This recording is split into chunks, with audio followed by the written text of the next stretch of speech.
सांगली कवठे महांकाळ तालुक्यातल्या जांभुळवाडी नजीक cruiser jeep आणि खासगी ट्रॅव्हल्सचा भीषण अपघात झाला।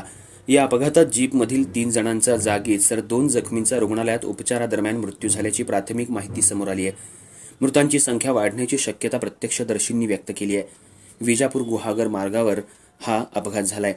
घटनास्थळावरून मिळालेल्या माहितीनुसार जमखंडी तालुका बागलकोट कर्नाटक इथून क्रुझरमधून लग्नासाठीचं वऱ्हाड सावर्डे तालुका तासगाव जिल्हा सांगली इथं येत होतं। 2 क्रुझर तसंच नवरी मुलीसाठी स्विफ्ट मोटर होती।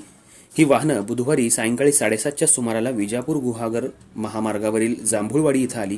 यावेळी 14 जण बसलेल्या क्रुझरनं पाठीमागून मुंबईला निघालेल्या ट्रॅव्हल्सला जोराची धडक दिली। या धडकेत 5 जण जागीच ठार झाले, तर दोघांना उपचारासाठी रुग्णालयात नेताना वाटेतच त्यांचा मृत्यू झाला। अपघाताची माहिती मिळताच स्थानिक ग्रामस्थांनी घटनास्थळी धाव घेतली। कवठे महांकाळ आणि जत पोलिसांनी तातडीनं घटनास्थळी भेट दिली।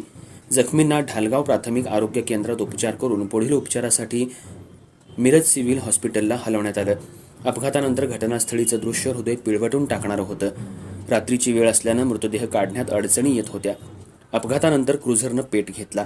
अग्निशमन दलाला पाचारण केल्यानंतर अग्निशमन दलानं आग विझवली।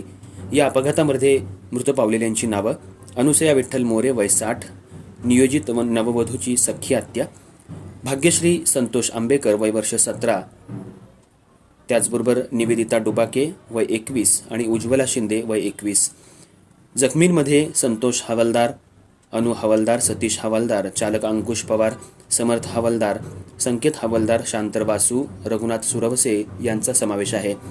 जखमींना खासगी हॉस्पिटलमध्ये उपचार सुरू आहेत। जखमींना मिरज मिशन ॲम्ब्युलन्स स्टॉपवरील ॲम्ब्युलन्स चालक जमीर मकानदार, युनुस मुजावर, महादेव वनखंडे, रहमान काझी यांनी घटनास्थळी धाव घेऊन मदत केली।